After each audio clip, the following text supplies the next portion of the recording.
ओम शांति।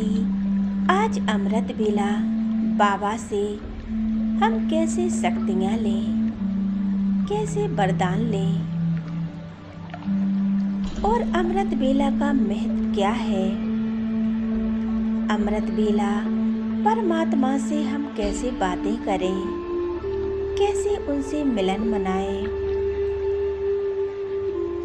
तो आइए जाने इस योग अभ्यास द्वारा। बाबा कहते हैं सवेरे सवेरे उठकर अपने को आत्मा समझकर मुझे याद करो। और बाबा आकर हमें जगाते हैं, कहते हैं बच्चे उठकर मुझे याद करो। जितना हो सके अपने को आत्मा समझकर मुझ पिता को याद करो। याद से ही आत्मा के विक्रम विनाश होते जाएंगे। जन्म जन्मांतर के पाप कर्म नष्ट होते जाएंगे। बाबा बार बार हमें यही कहते हैं बच्चे आत्म अभिमानी में रहकर दे और दे की दुनिया को भूलकर अपने को आत्मा समझो। दे भान में आकर हमसे सदा विक्रम होते रहते हैं। हमें आत्म अभिमानी होकर रहना है। कोई हमें ऐसा कार्य नहीं करना है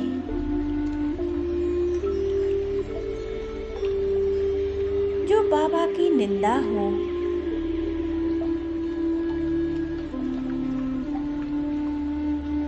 बाबा कहते हैं भगवान का निंदक ठौर ना पाए। जो भगवान की निंदा कराता है उसे कहीं ठिकाना नहीं मिलता। हमें सदा उन्हीं राहों पर चलना है जो बाबा हमें सुनाते हैं, पढ़ाते हैं। रोज बाबा आकर हमें मीठी मीठी बातें सुनाते हैं। ज्ञान योग धारणाओं से हमें भरपूर करते हैं। हमें स्वयं को इतना भरपूर करना है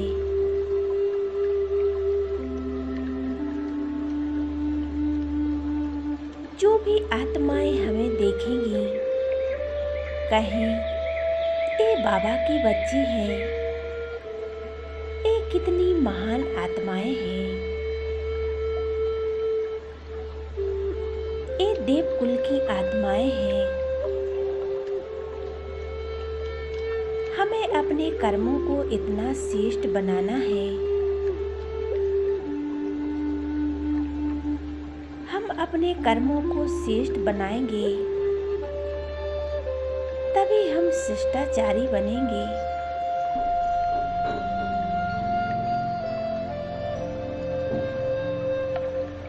हमारे श्रेष्ठ कर्मों से हमें मनुष्य देवता बनना है। बाबा कहते हैं स्वर्ग में जाना कोई मौसी का घर नहीं है। बार बार हमें मुरलियों में बाबा ने बताया है सतयुग में जाना कोई आसान नहीं है। हमें भगवान की राहों पर चलना है। किसी से भी ईर्ष्या घृणा नहीं करनी है। आपस में मिलजुल कर रहना है। हर एक आत्मा को भाई भाई की दृष्टि से देखना है। हमारी दृष्टि क्रिमिनल नहीं होनी चाहिए।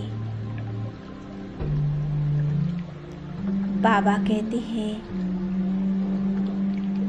सर्प को आत्मा देखो, मैं आत्मा बिंदु और सामने वाली आत्मा भी बिंदु।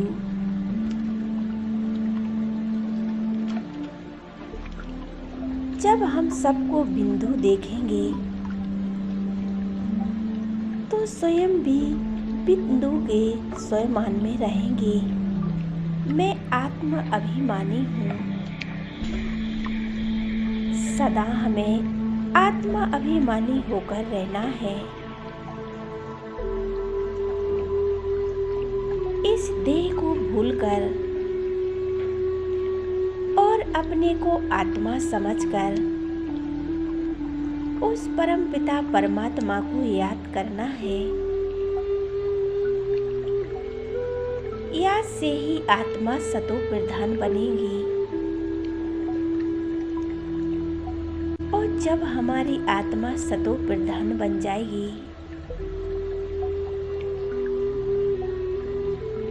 हम आत्माएं सतयुग के राजा रानी बन जाएंगे। बाबा ने हमें बड़ी अच्छी युक्तियां बताई हैं। हमें इतने अच्छे श्रेष्ठ कर्म करने हैं।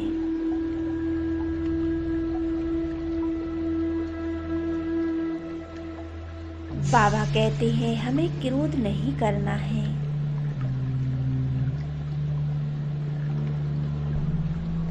जो आत्माएं क्रोध करती हैं तो बाबा ने कहा है, उनके घर में पानी के घड़े भी सूख जाते हैं। ऐसे ही क्रोधी आत्मा के अंदर से खोखला हो जाता है। हमें किसी के प्रति ईर्ष्या घृणा नहीं करनी है। आपस में मिलजुल कर रहना है। हम ईश्वरीय संतान हैं, एक पिता की संतान हैं। हम आत्माएं कितने भाग्यशाली हैं, जिसका पिता स्वयं परमात्मा है। हम उस परम पिता परमात्मा की संतान हैं, जो सबकी सद्गति करता है। इस संसार को चलाने वाला वो एक परम पिता परमात्मा है।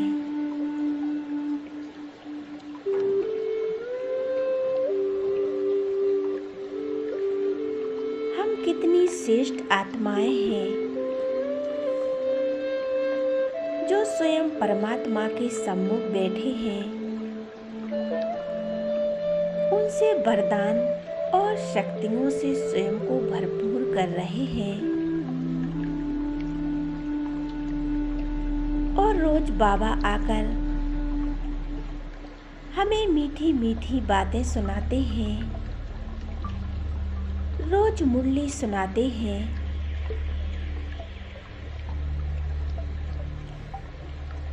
बाबा कहते हैं, पवित्र बनकर फिर तुम्हें पवित्र दुनिया में जाकर रहना है, राज करना है। यह बुद्धि में आना चाहिए। अब हमें वापस घर जाना है। पढ़ाई हमें यहीं पढ़नी है। बाबा हमें कई प्रकार की पढ़ाई पढ़ाते हैं। पढ़ाने वाला स्वयं परमात्मा है। बाबा हमें बेहद की पढ़ाई पढ़ाते हैं। संगम युग में इस देह और देह की दुनिया को भूलकर एक परमात्मा को याद करना है।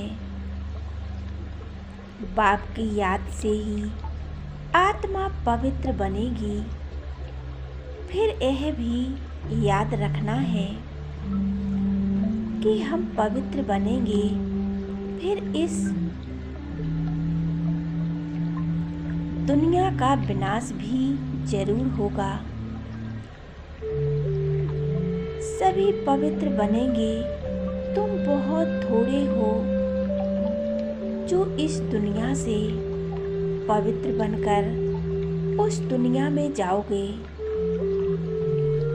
बाबा कहते हैं, ऐसे ही हमें परमात्मा से सर्व शक्तियाँ लेनी है और स्वयं को भरपूर करना है।